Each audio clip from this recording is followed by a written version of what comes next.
9장 1절에서 12절. 제가 먼저 읽고 함께 교독하시겠습니다. 예수께서 길을 가실 때 날때부터 맹인된 사람을 보신지라. 자들이 물어 이르되 라피여, 이 사람이 맹인으로 난 것이 누구의 죄로 인함이니까? 자기 죄이니까? 그의 부모니까? 예수께서 대답하시되 이 사람이나 그 부모의 죄로 인한 것이 아니라 그에게서 하나님이 하시는 일을 나타내고자 하심이라. 아직 나를 보내신 이의 일을 우리가 하여야 하리라. 봄이 오리니 그때는 아무도 일할 수 없느니라. 내가 세상에 있는 동안에는 세상의 빛이로다. 이 말씀을 하시고 진흙을 이겨 그의 눈에 바르시고 이르시되 실로암 못에 가서 씻으라 하시니, 실로암은 번역하면 보냄을 받았다는 뜻이라. 이에 가서 씻고 밝은 눈으로 왔더라. 이웃 사람들과 전에 그가 그림을 보았던 사람들이 이르되 이는 앉아서 구걸하던 자가 아니냐. 어떤 사람은 그 사람이라 하며 어떤 사람은 아니라 그와 비슷하다 하거늘 자기 말은 내가 그러하니. 그들이 묻되 그러면 내 눈이 어떻게 떠졌느냐.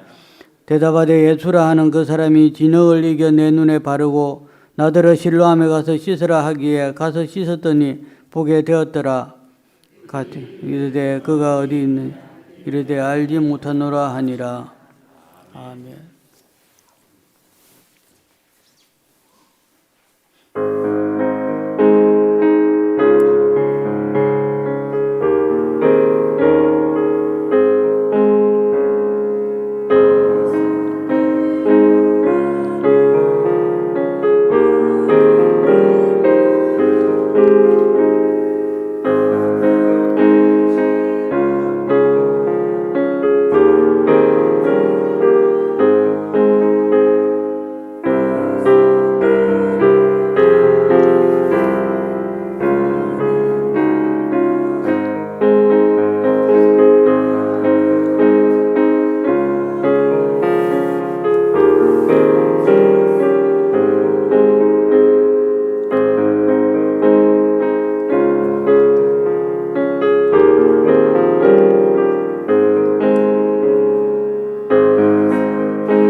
감사합니다. 우리 유아유치부가 이제 우리 어린 자녀들을 기억하며 또 믿음으로 살기를 소망하며 찬양을 올려드립니다. 주님, 이 영광을 받아 주시옵소서.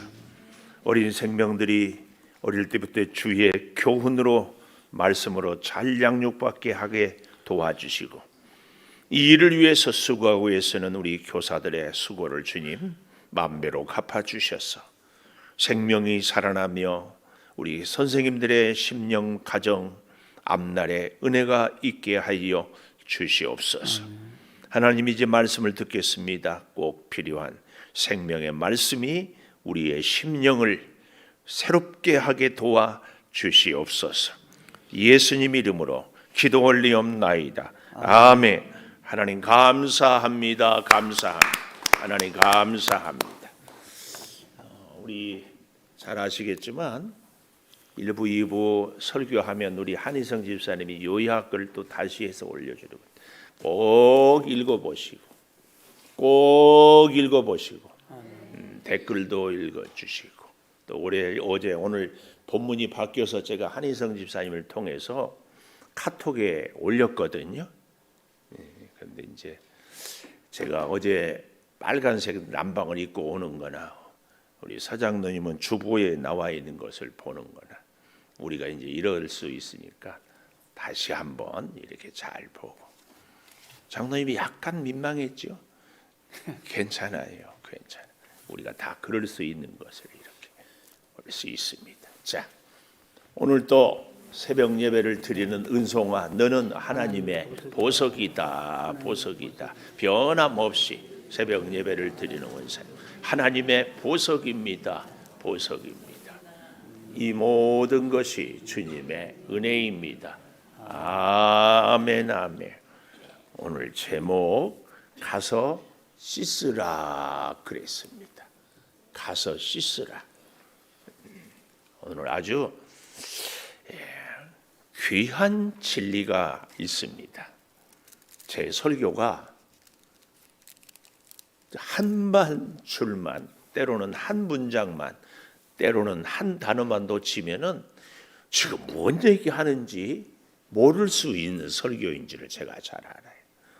그래서 참 죄송한데 그래도 뭐 어떻게 하겠어요. 하나님이 저를 그렇게, 여러분들이 그래서 말씀을 들을 때는 조금만 신경을 써서 들으면은 참 고맙겠습니다. 아멘. 그렇게 해주시기를 바랍니다. 자, 오늘 보면 예수께서 길을 가실 때, 제가 어제인가 그랬죠? 예수님의 놀라운 기적은 성전에서보다 성전 바깥에서 길을 가다가 혹은 어떤 우물가에 혹은 혼인잔치 이런 데서 기적이 많이 행해졌다. 왜 그렇다고 했습니까? 성전에서는 유대인들이 예수님에 대해서 늘 뭔가 공격하고 예수님에 대하여서 비난하고, 그러니까 예수님은 그렇게 성전을 사랑하고 성전에서 말씀을 가르치기를, 그래서 반대하는 사람들이 있어도 성전에 갔는데 기적은 나타나지 않았어요. 요한복음이 우리에게 주는 정말 놀라운, 잊지 말아야 될 교훈, 성전을 찾는데 예수님의 말씀을 듣고 예수님의 은혜를 사모하는 것이 아니라 자기의 실력을, 자기의 경험을, 자기의 지식을 자랑하려고 하는 유대인들. 그래서 예수님의 가르침, 예수님의 말씀을 받아들이는 것이 아니라 자기들의 정의, 자기들의 주장을 증명하려고 하는. 제가 이 요한복음을 보면서 깜짝 놀랐습니다. 목사인 저도요, 설교하면서 자꾸 저의 실력을, 저의 경험을 얘기하려고 하면은 예수님의 은혜와 기적은 나에게 없다. 오늘 저와 여러분 다시 깨달아야 될 줄 믿습니다. 은혜를 사모하는 사람들에게 하나님의 은혜는, 기적을 하나님께 구하는 자들에게, 갈급한 심령에게 기적은 임한다.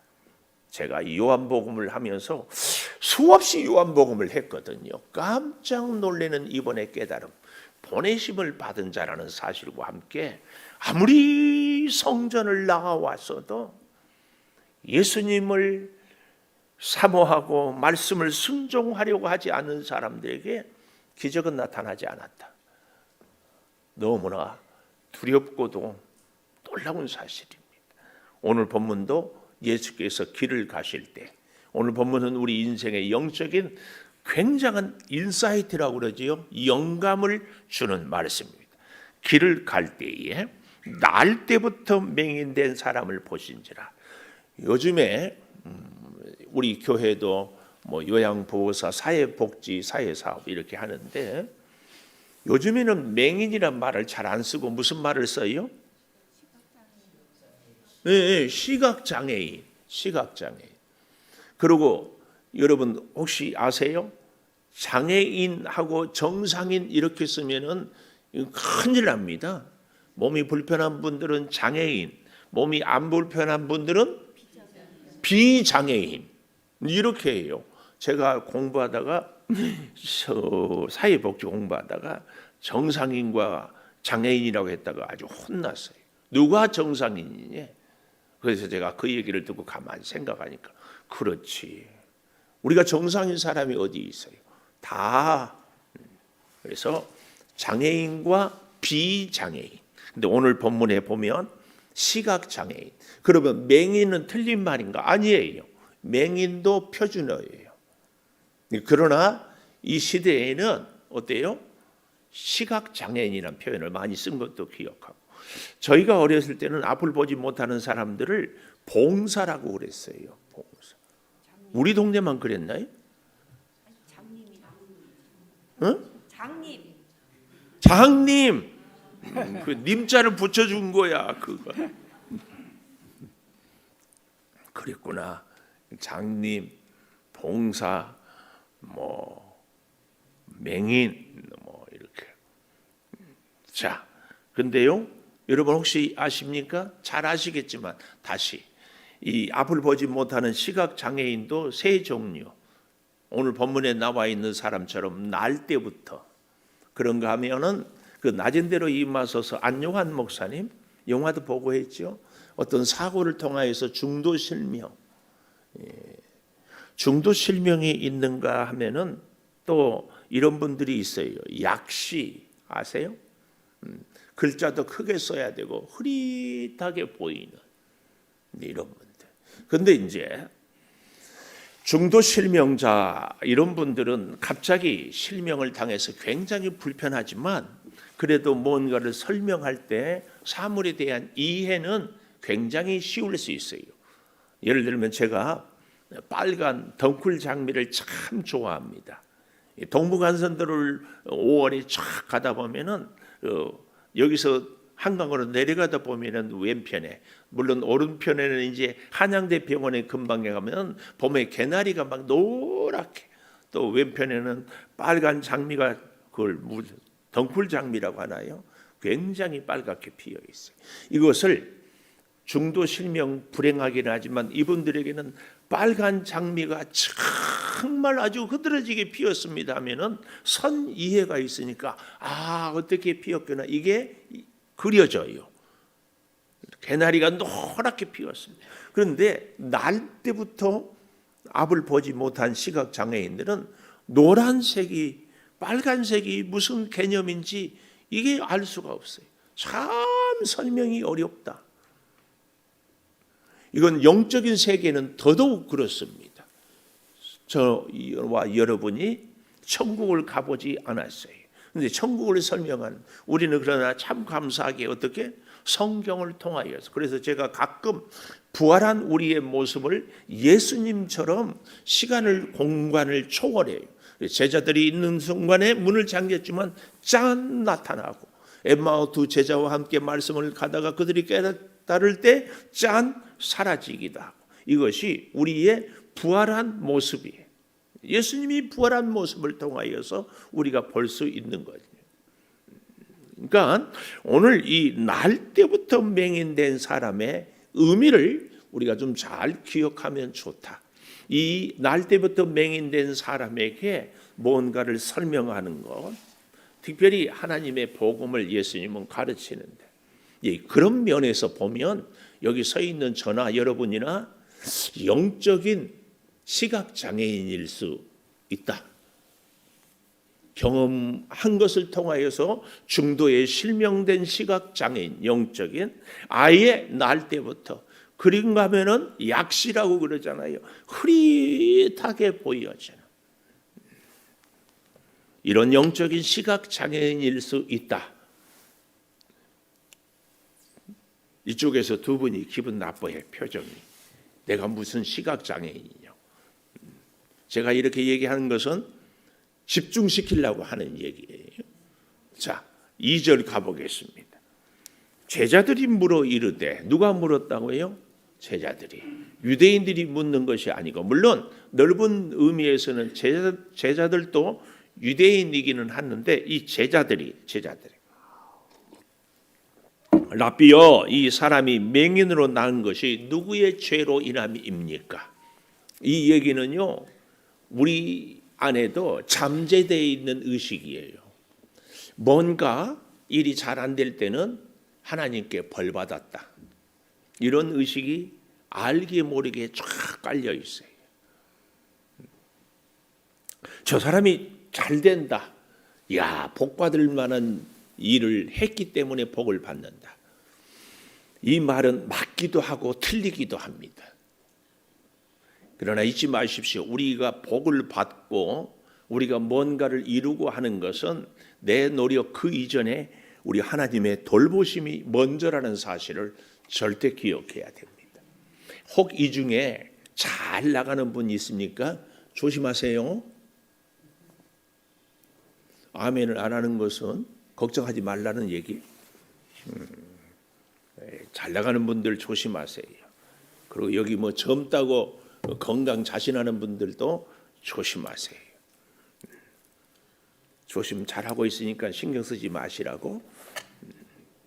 조심하세요. 반대로 일이 잘 안 된다고 너무 기죽지 마세요. 지금은 아멘 하네. 너무 기죽지 마세요. 우리의 생사화복을 주관하시는 분은 우리 하나님이십니다. 자, 제자들이 이렇게 물어요. 맹인이 누구의 죄로 인함입니까? 이 얘기예요. 그러면서 좀 더 구체적으로 자기의 죄입니까? 부모의 죄입니까? 여기 이 가슴이 먹먹해지는 표현이 이 표현이에요. 우리 자녀들이 잘 안 될 때, 혹은 장애가 있을 때, 혹은 일이 뜻대로 풀리지 않을 때, 자녀 때문에 가슴이 새카맣게 멍들어 버린 부모들이 의외로 많아요. 얘기를 안 할 뿐이지. 자녀를 바르게 길렀으면 이 아이가 건강하게 그랬을 텐데 너무 귀 안 죽이려고 잘 기르다 보니까 이 아이가 힘든 일은 직장에 취업해도 며칠을 못 견뎌. 이 직장 저 직장. 이제 그러다 보니까 결혼을 시켜도 결혼 생활도 제대로 못해. 근데 그 아이는 부모에게 있어서는 어때요? 집 팔고 놈 팔고 소 팔고 다 팔아서까지 뒷바라지. 그래도 이 아이는 결국은 정신을 못 차리는, 정말 기가 막혀요. 어떤 아이는요, 아들은 공부를 정말 잘해요. 소 팔고 놈 팔고. 그래서 서울에 법대를 가서 고시를 18번 준비해. 결국은 못해. 공부 잘한 것이 오히려 올무가 돼. 기가 막혀요. 우리의 사랑하는 자녀들은 부모에게 이런 가슴이 먹먹한 정도가 아니라 새카맣게 타버려. 이제 그럴 때 부모는 뭐라고 그래요? 다 내가 내 죄 때문이다. 이런 얘기를 다 하는 거예요. 오늘 여기 제자들이 자기의 죄입니까? 부모의 죄입니까? 이 얘기는요, 저와 여러분 모두가 한 사람도 외면할 수 없고 피할 수 없는 질문이에요. 우리 인생은 어떻습니까? 일이 잘 되기만 합니까? 어려울 때도 있잖아요. 이럴 때 우리는 뭐라고 얘기해요? 무슨 생각이 들어요? 내가 죄가 많지. 이 생각하죠? 또 내가 부모를 잘 만났으면 이런 생각 들 때도 있죠. 부끄럽게도 저도요. 아니 우리 아버지는 가음리에서라도 살았으면. 우리 동네가 가음리인 거 알죠? 어디 저 땅끝에서 태어나가지고 그렇게 농담 반 진담 반 해봅니다. 부모를만 잘 만나서도 내가 이 고생을 안 할 텐데. 부모들은 자녀들을 내가 너를 잘못 길러서 네 인생이 이렇게 되었구나. 그러고 있어요. 그런 우리들에게 예수님의 대답이에요. 3절, 이 사람이나 그 부모의 죄로 인한 것이 아니라 그에게서 하나님이 하시는 일을 나타내고자 하신다. 하나님이 하시는 일을 나타내고자. 하나님이 하시는 일을 나타내고자. 이게 뭐예요? 하나님이 우리를 이 모습 이대로, 하나님이 우리를 이런 형편과 환경과 처지에 살도록 하는 것은 밑줄 하나님이 하시는 일을 나타내고자. 오늘 이것이 우리가 절대로 하나님이 하시는 일을 나타내고자. 그러니까 하나님이 우리를 이렇게 이런 성격, 이런 모습, 이런 환경, 이런 형편에 살게 한 것은 하나님이 하시는 일을 나타내고자 한다. 우스갯소리 한마디 하고 넘어가겠습니다. 요즘에 천국 가면 하나님도 헷갈린다고 그러잖아요. 하도 뜯어 고쳐가지고. 근데 여러분, 성령은 원래 어디서 발전한 건지 아세요? 전쟁을 통하여서 성령은 전쟁에 사고를 당하고 부상을 당하니까 너무 얼굴이나 이런 선발이나 너무 흉하고 또 그것 때문에 막 자살하고, 그래서 이 사람들의 삶의 질을 회복시켜 보려고 그래서 자꾸 하다 보니까 느는 게 뭐예요? 성령이었어요. 근데 이 시대의 사람들은 이걸 뭐 어떤 자기의 미에 이렇게 바꾸는 건데요. 오늘 사랑하는 여러분, 하나님이 하시는 일을 나타내고자 오늘 나를 이렇게 하나님이 살게 하셨다는 이 믿음을 꼭 갖기를 축복합니다. 그래서 하나님은 우리를 이 땅에 70억 인구 중에서 나 혼자만 이렇게 창조하셨어요. 근데 이걸 사람이 바꾸니까 다 비슷해져 가지고, 저는요 우리나라의 아이돌 뭐 춤추고 이런 애들 보면은 구분을 못 하겠어요. 다 똑같아요. 그런데 외국 사람들이 볼 때는 오죽할까. 그래서 하나님도 헷갈려 버립니다. 자, 하나님이 하시는 일이 그러면 뭐냐? 하나님이 하시는 일이 뭐냐? 여기서 이제 조심하십시오. 장애가 있는 분들은 그 장애가 다 하나님의 일을 나타내고자 함인가? 우리가 굉장히 이제 심리학적인 용어에서요, 어떤 개인의 특수한 상황을 일반화시키는 것이 오류라는 얘기예요. 개인의 어떤 일을 다 똑같을 것이다. 그렇지 않아요. 이 사람은 시각 장애인으로 태어나서 하나님의 일을 나타낸다. 그래서 하나님의 일을 나타내려면 다 시각 장애인이 돼야 된다. 이건 아니잖아요. 어떤 사람은 시각 장애인으로 하나님의 일을 나타내기도 하지만, 어떤 사람은 눈은 건강하지만 다른 장애로 하나님의 일을 나타낼 수도 있다. 지금 그 얘기예요.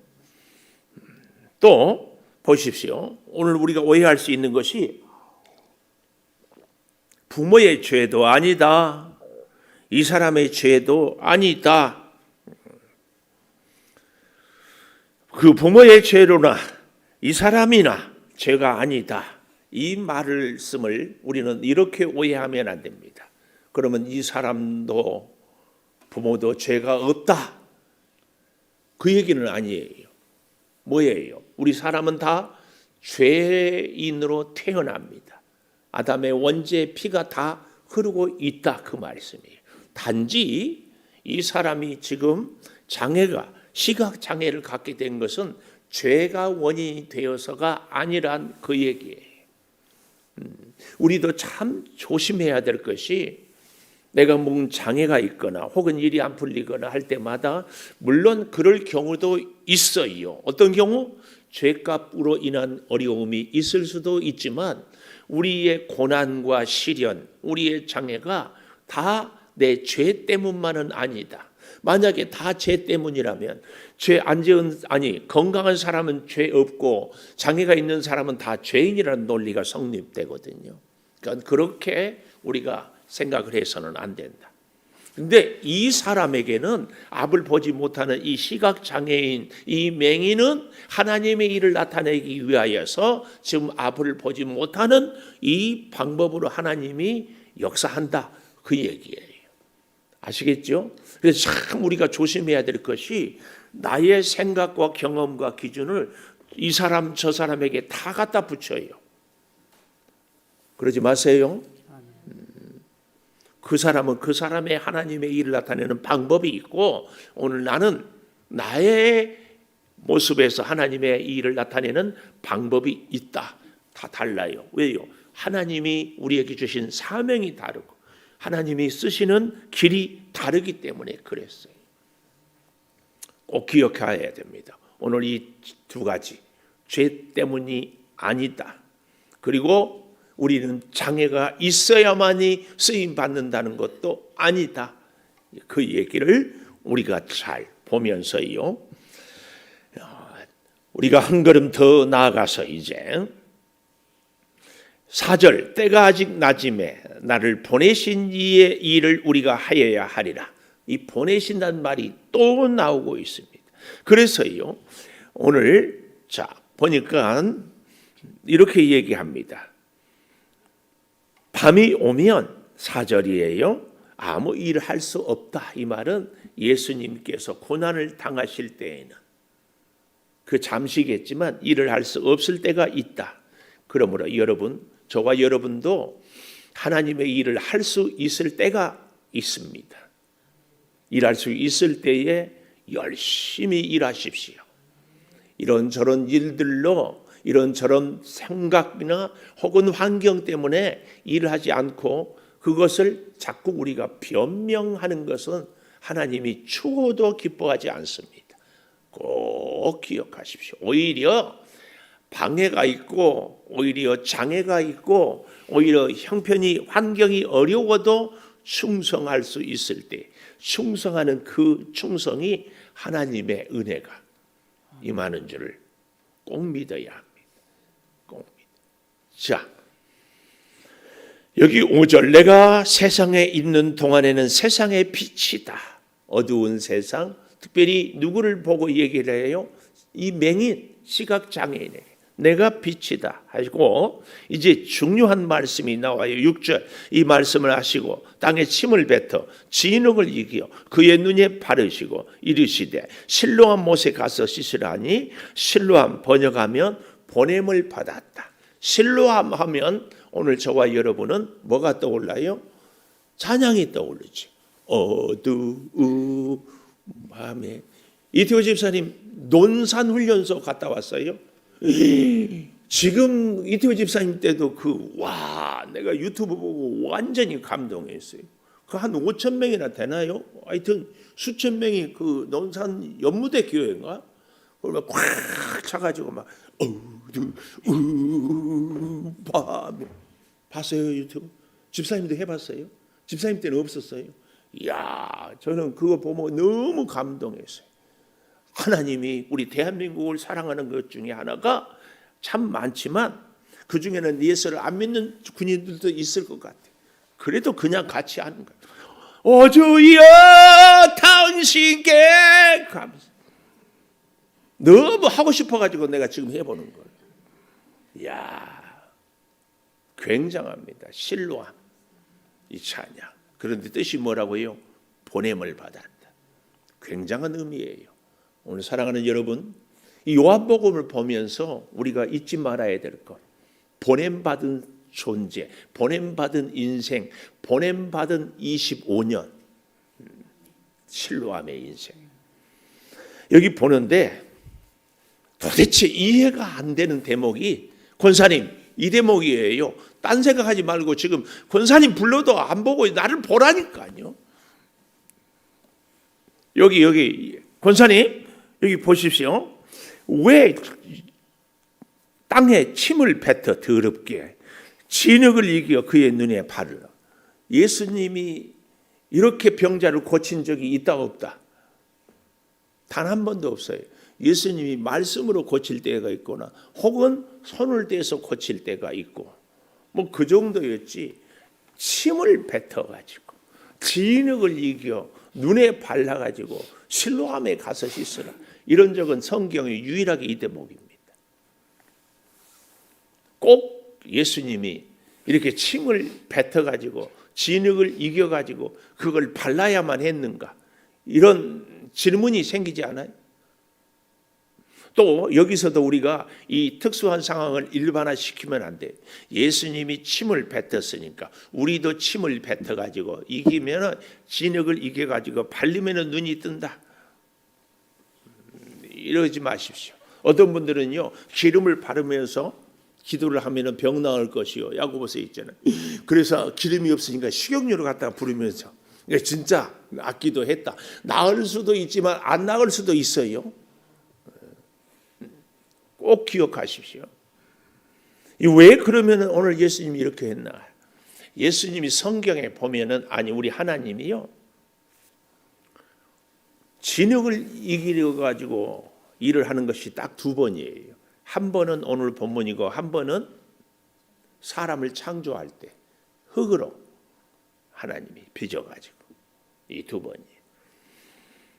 여기서 이제 우리는 힌트를 얻어야 돼요. 그러면 예수님이 왜 침을 뱉었냐? 이 침 얘기하니까 어떤 학자는 침에 이 질병 치료에 이 뭐가 있어요.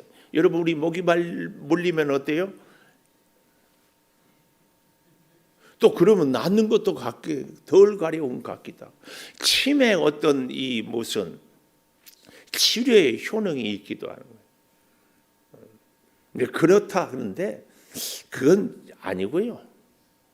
흙을 이기기 위해서. 근데 이건 왜냐하면은 우리 사람으로 생각하면은 아니 물을 갖다 하면 깨끗하기도 하고 물이 없으면 포도주라도 부으면 될 텐데 왜 침인가?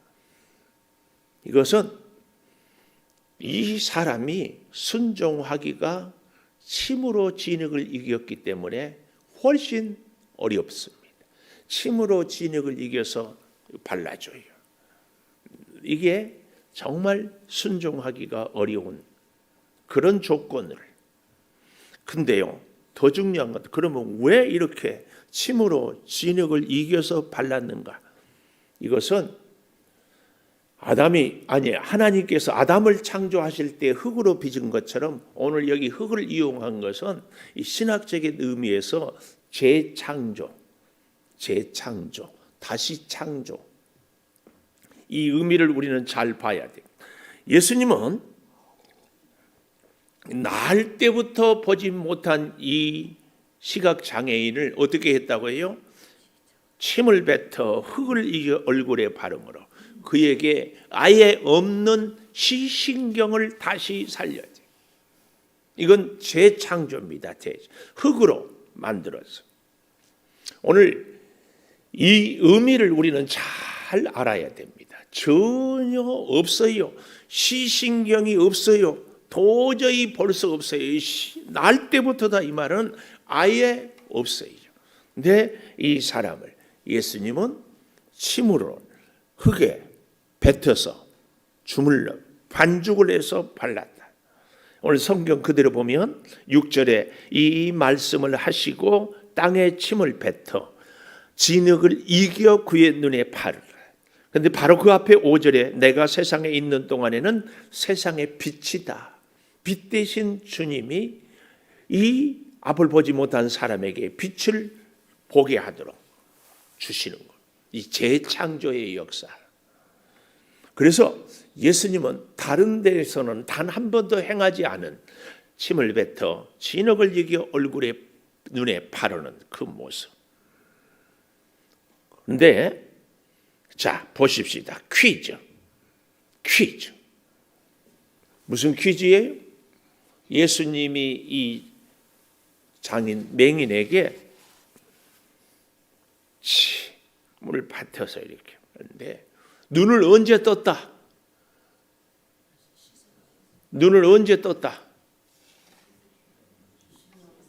진흙에 바를 때 떴다. 언제 떴다? 실로암 가서 씻을 때 떴다. 아멘. 그렇습니다.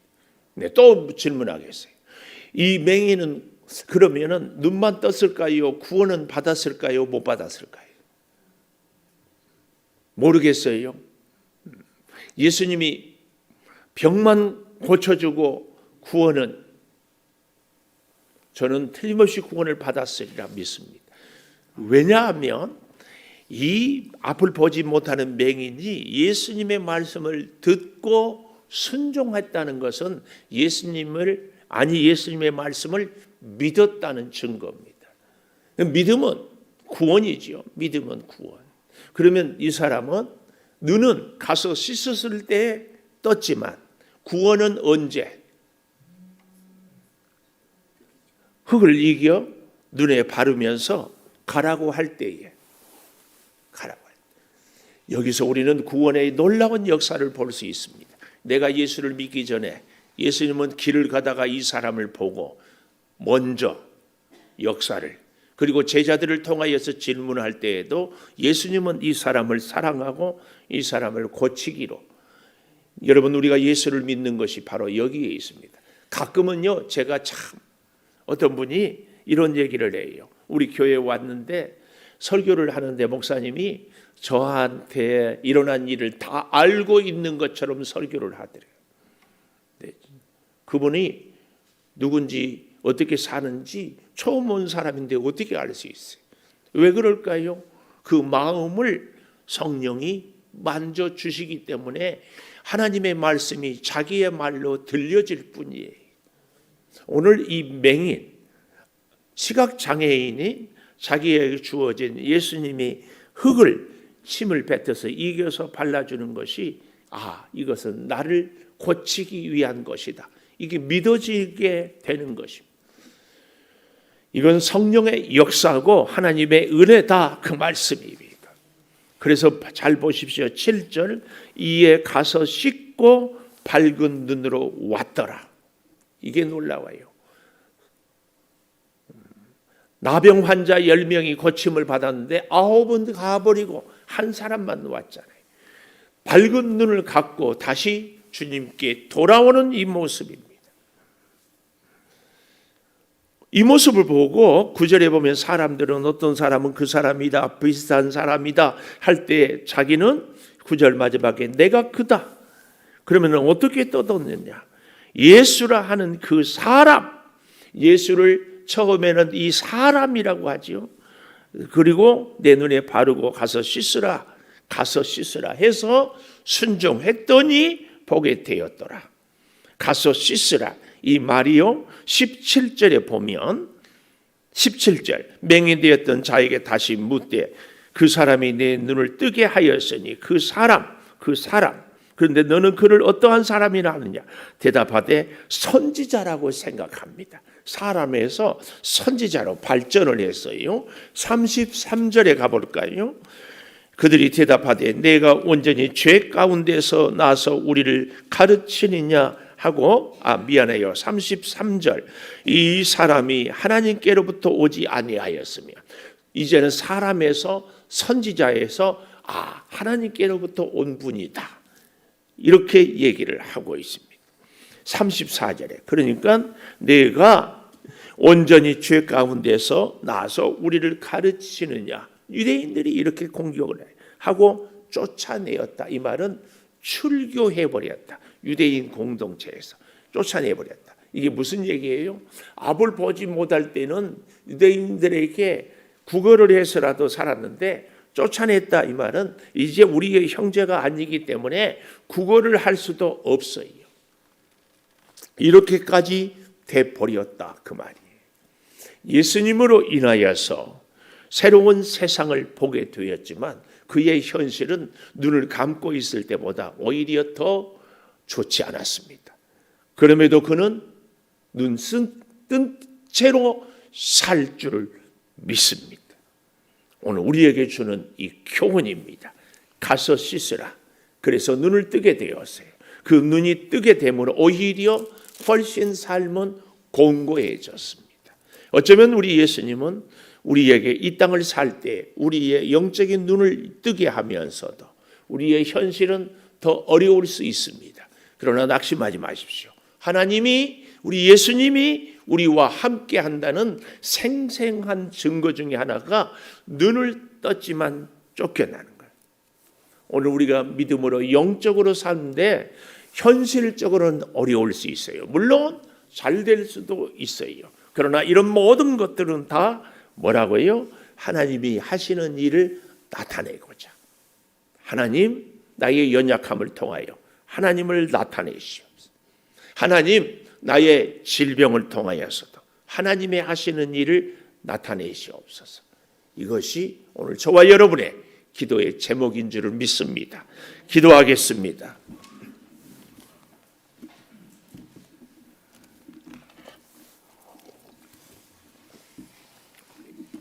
이태형, 이보현 집사님 월사계물, 하나님의 계획과 선한 뜻하심을 온전히 신뢰하는 2월이 되도록 인도하소서. 김성희 장로님, 김미경 권사님 2월도 주님과 동행하게 하소서. 한영수 장로님, 안미자 권사님 월사개월, 윤경석 장로님 2월도 주님의 은혜 가운데 감사가 넘치게 하소서. 서경득 장로님, 최명환 권사님은 2월 주님의 도우심으로 지인에게 하소서. 이태호 이주임 권사님 집사님, 서순자 권사님 범사 감사, 최옥순 장로님, 지승연 성도님, 문희송 집사님, 이은자 장로님 2월도 하나님의 은혜로 신규태 집사님 범사 감사, 박기승 권사님 주님께서 붙들어 주시고 지키시고 인도하여 주실 줄 믿습니다. 양천석 집사님, 박정희 권사님, 양하민 청년 은혜 가운데 더욱 감사하는 사업장 가정 되기를 2월을 함께 하소서. 김은성 목사, 윤신자 사모.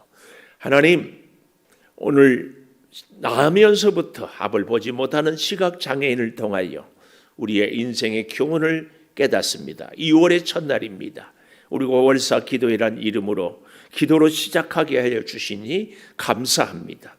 아버지 하나님, 우리가 이 땅을 살면서 영적인 세계를 보지 못하는, 아니 보다가 또 보지 못하다가 이런 경우도 있습니다. 주님, 이 모든 우리의 삶의 현실, 고난도 은혜도 축복도 감사도 아픔도 시련도 하나님이 하시는 일을 나타내고자 각각 모든 사람에게 때와 형편과 환경을 통하여서 주께서 역사하시는 줄을 믿습니다. 하나님, 2월 한 달 우리 온 교우들이 하나님의 하시는 일을 체험할 수 있는 믿음의 눈을 열어 주시옵소서. 아버지 하나님, 앞을 보지 못함으로 우리 주님의 만져주심을 체험한 이 맹인의 은혜가 오늘 우리에게도 있게 하여 주시옵소서. 아버지, 우리가 믿음의 눈을 열었기 때문에 현실은 시련이 닥쳐올 수 있습니다. 그래도 주님 바라는 그 믿음으로 꿋꿋이 이기게 하여 주시옵소서. 아버지 하나님, 이 2월이 주님과 동행하며 주의 지혜를, 능력을 덧입으며 주의 역사를 체험하는 복된 2월이 꼭 되게 하여 주시옵소서. 더욱 구합니다. 2월은 기도하며 살겠습니다. 더욱 구합니다. 2월은 주의 말씀을 붙잡고 순종하며 살겠습니다. 더욱 구합니다. 2월은 어려운 시련이 있어도 능히 믿음으로 극복하게 도와 주시옵소서. 우리의 사업장을 축복하여 주시고 우리의 직장에서 능력을 발휘하게 하여 주시고 우리의 가정이 형통하게 도와주시고 우리의 자녀들 어디에 있든지 주님 지켜 주시옵소서. 이 나라와 민족을 주님께 내어 맡깁니다. 매일매일 낮 12시 기도하는 우리들의 기도를 들으셔서 대통령도 야당도 여당도 기업인들도 정치인들도 우리 국민들도 아버지 하나님의 살아계심을 체험하고 슬기롭게 나라의 문제를 헤쳐나가게 아버지 도와 주시옵소서. 몸이 불편해서 힘들어하는 우리 성도들 주여 이 2월에 치료하여 주시옵소서. 암세포를 성령의 불로 녹여주시고 성대를 열어주시고 정신과적인 질환을 치료하여 주시고 주여 혈압이나 당뇨도 고쳐주시고 염증을 주여 관절염을 디스크를 완전히 낫게 하여 주시옵소서. 독감으로 주여 고생하는 성도들 감기 바이러스를 태워 주시옵소서. 가정이 주여 어렵습니까? 화목하게 도와주시고 회복의 역사를 허락하여 주시옵소서. 새 학년이 되었습니다. 진급했습니다. 좋은 친구 선생님들 만나는 우리 자녀들 되게 하여 주시옵소서.